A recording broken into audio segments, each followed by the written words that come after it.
Zohar Parashat Korach, Yom Sheni. Yomer Moshe l'Aaron, car et Amarta le Gomer. Moshe dit Aaron, prends la poêle, c'était pour faire l'encens. Vichaya Patar, Hamat Meler Malche Mavet, et Ishracha Mikaperena.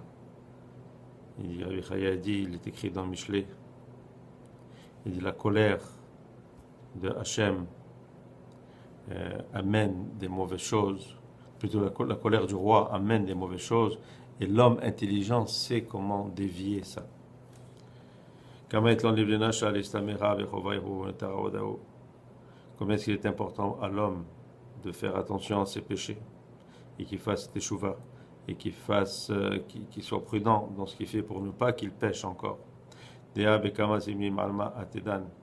Parce qu'il y a beaucoup de temps, beaucoup de fois où le monde est jugé.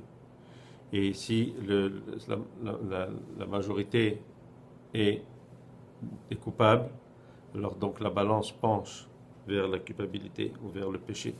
Et si là la majorité est dans le bien, alors là elle penche de l'autre côté. Ce qui veut dire que chacun ajoute dans cette balance-là. Alors chaque mauvaise action ajoute du côté négatif et l'autre du côté positif. Donc, quand nos actions sont portées non seulement sur ce que nous on fait, mais aussi sur tous les autres. Et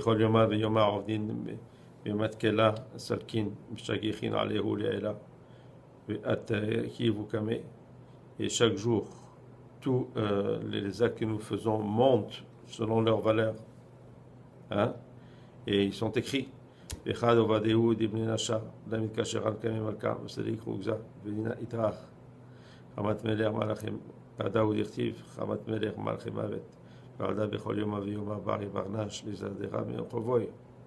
donc, quand les actes de ces hommes-là ne sont pas bien, ne se présentent pas bien, alors donc il y a le din, il y a la rigueur qui commence.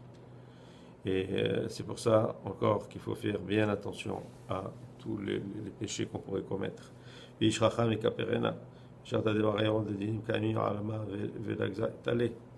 Et ishtekar bedara zaka de rashin leela kucha belichu ashgach be ishtekar khugza maka dit rigaz alovado ve'avat al sentir le miavoir behodina itachi al rechima de malka vekam kame kivan de chamalet malka neru an poi shareau lechima de malka ishtachi berchade malka chade. Et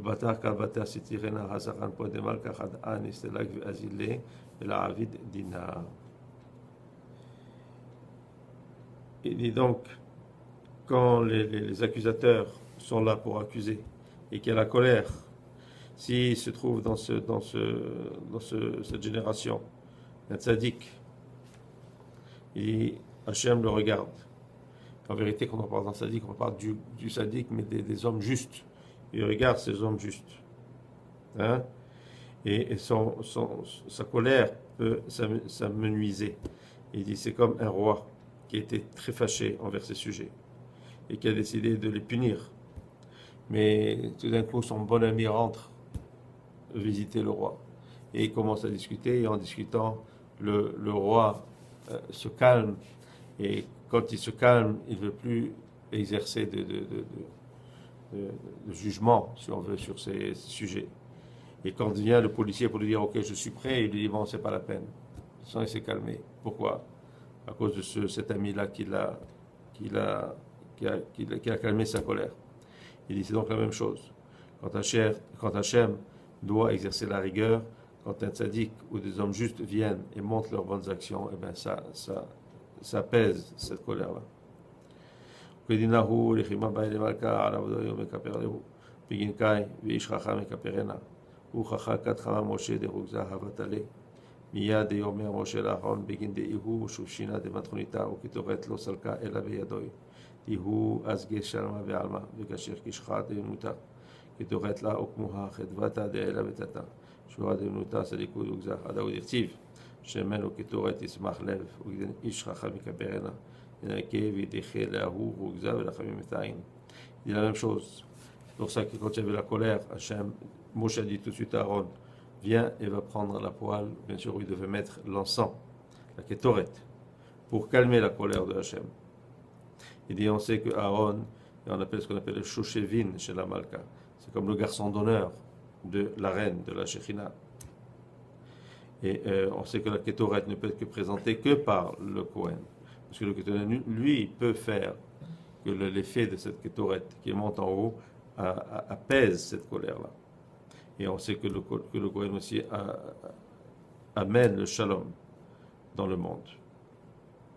Et nous avons aussi dit que la Kétoret est fait la simcha dans les mondes supérieurs et aussi dans ce monde ici.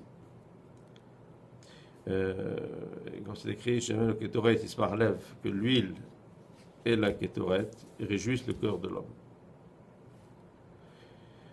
Rabbi Elazar Amar, אל תחליטו את שבט משפחות הקהתים מתוך הלוויים בגד אינון גזע ושורשה דלוויאי וזאת עשו להם והיו לא ימותו דברי כהנא לתקן עליהו דאף על גב דקרבין אינון לקדושה לה אלא בתיקונה דכהנא דהו ידע סימנה דמתון לגבי ולה יתיר ואחד סירה למען קדושה כדין קדושה אחרה שרי ואסיר לא נקרבה למחמי דהמילה וחשאי לאי לגביהו אלא לכהנה דמילה דלרון ועובדה דלרון וחסר וחשאי לזה לאמרה קלה וגנקה כהנה וחשאי וברזה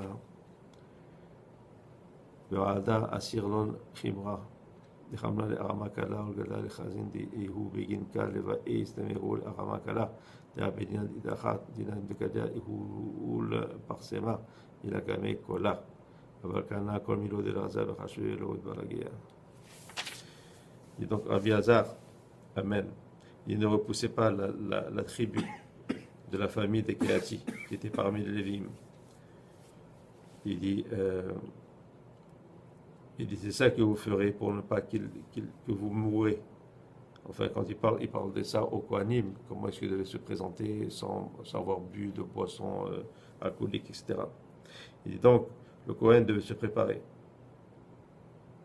Et même si les Lévim étaient aussi près, c'était le Kohen qui lui était plus proche. Hein? Et les Lévim avaient un autre rôle, si on veut.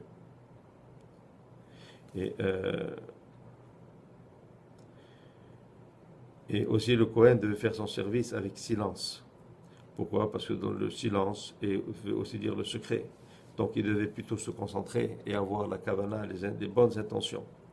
Alors que le dibour et la voix, c'était plutôt pour les Lévim. Parce que les Lévim, qu'est-ce qu'ils faisaient? Les Lévim chantaient. Donc ils utilisaient ça, leur voix, alors que les Kohanim devaient garder le silence. C'est pour ça donc que les Kohanim n'ont pas le droit de boire d'alcool quand ils se présentent. Pourquoi? Parce qu'en il est écrit. Hein?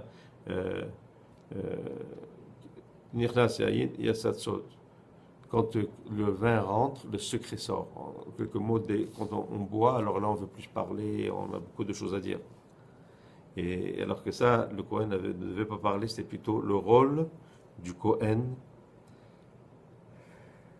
Je veux dire, le Kohen, c'est plutôt les Lévim qui, eux, devaient chanter et élever leur voix.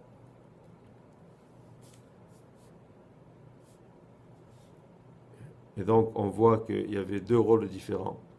Et que le Kohen, étant donné son silence, lui, il pouvait faire monter cette kétorette et par cela aller jusqu'à calmer la colère de Hachem. Amen.